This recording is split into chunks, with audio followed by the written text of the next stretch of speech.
Hello everyone, my name is Zaryab Ahmed. I am a Business Development Associate here at PredictNow.ai. Today I will be going through a tutorial on how to utilize your Alpaca data along with the molding services we offer here at PredictNow. On our platform, once logged in, you should be able to see two distinct modes. One is the train mode and the other is the live mode. Train mode is where you upload your train set and select the type of model you would like to use. The hyperparameter optimization, the method for hyperparameter optimization, as well as any other parameters you would like to include. The other mode is a live mode, in which after setting up your model, you would be able to upload a live data set and the output would help guide your trading strategy. For the purpose of this tutorial, let's dive right into the train mode. As you can see, we are now on the train mode page, and this is where we would drop train set files. But before we do that, we first need to log into Alpaca and give the PredictNow platform permission to access the user data directly from Alpaca. So here at the bottom, we will utilize the click here link to directly open the Alpaca login webpage. You can log in here using your Alpaca credentials. As soon as you're logged in, you will receive an authentication page asking for your permission to allow PredictNow to access the relevant information. As soon as you click allow, it will take you back to the train mode page on PredictNow.ai. Now that we're back on the train mode page, let's scroll down to view the offerings that PredictNow has for Alpaca users. As you can see, there are currently two P&Ls that you can attach at the end of your trade sheets. One is the round trip P&L. A round trip P&L would basically be taking a long version and selling it, or taking a short version and buying it later. For each of the entries for the realized round trip P&L, the associated timestamp is a trade entry timestamp. The second P&L that Alpaca users have access to here is the MTM, or mark to market, which is basically one entry for each business day, and this helps illustrate the change in NAV on a day-to-day basis. Let us go ahead and try to use each of these P&L modes. We will first check out the mark to market P&L mode. Before we do that, let's take a look at our data set. As you can see, there are entries for each date. On each date, we are using particular indicators such as simple moving average and exponential moving average. So we'll go ahead and upload this data set to the PredictNow server and attach the appropriate MTM P&L. You will receive a message notifying you that the P&L has been attached, and you can download the file, which will include the P&L column at the end. As you can see, it is the same data set, but includes an additional P&L column at the very end. So on the dates where equity is liquidated, we can see a 0 in the P&L, and on the other dates where positive or negative value is present, we have a change in the NAV on a day-to-day basis. Now the original file is already on the server, and we can go back and use the same file to attach the round trip P&L. So we'll go ahead and select the round trip mode and click on the append button below.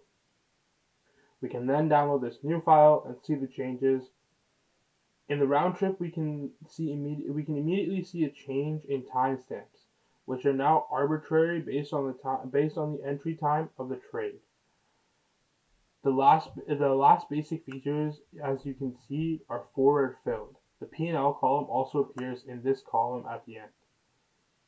Now that we basically have the P&L file already uploaded onto the server, we can go ahead and click next.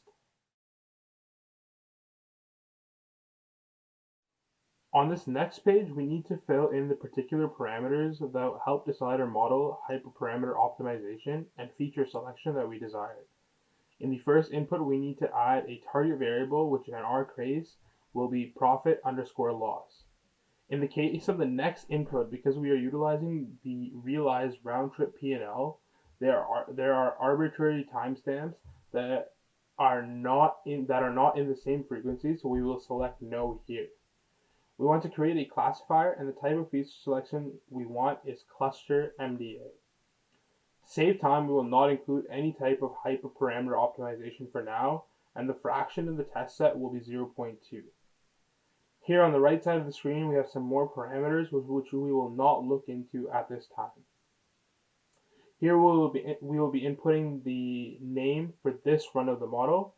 We can name it anything. I will name it realized P&L here and go forward.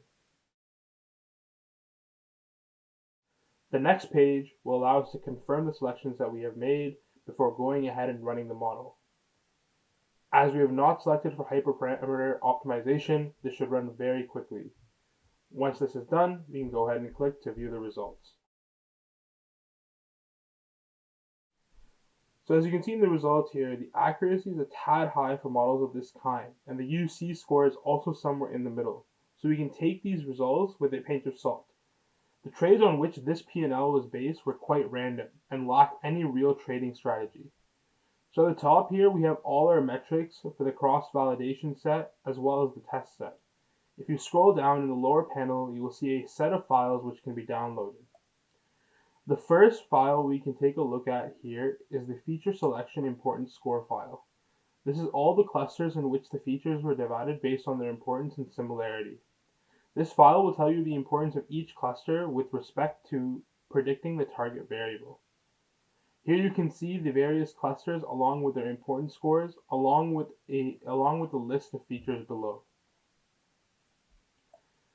We can also go ahead and take a look at the feature selection list file, which lists the features that were eventually used in the final model post-selection.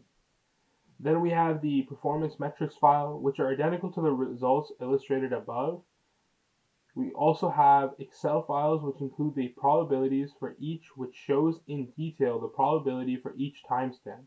The one column shows the probability of going long, and the 0 column shows the probability of going short. Now back to the panel, we also have a probability of the test set, which is similar. We can go ahead and download the model file from this panel, which is something that we will need for our live data set. We'll go ahead and download this file and click back to the home page. Once you're at the home page, this time you will go ahead and select the live mode. Here in the live mode, you'll see that you need to upload the live data set, which if you open up the live data set, you can see has the exact same columns as the train sets, and similarly we'll be predicting the P&L column. We will upload this file along with the model file we have. For now, we don't want an EDA, so we'll go ahead and click predict. The two files we now have are the probabilities and the targets. Based on the probabilities, we also know what targets we have. As these were random trades, we were getting a 1 for each of them.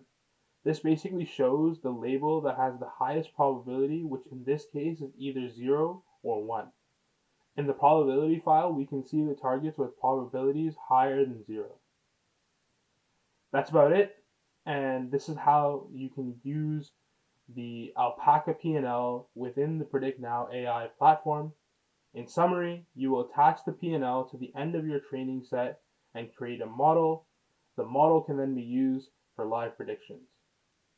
Thank you for watching. If there are any questions or you run into any issues while attempting to train or use your own model, please feel free to send us an email.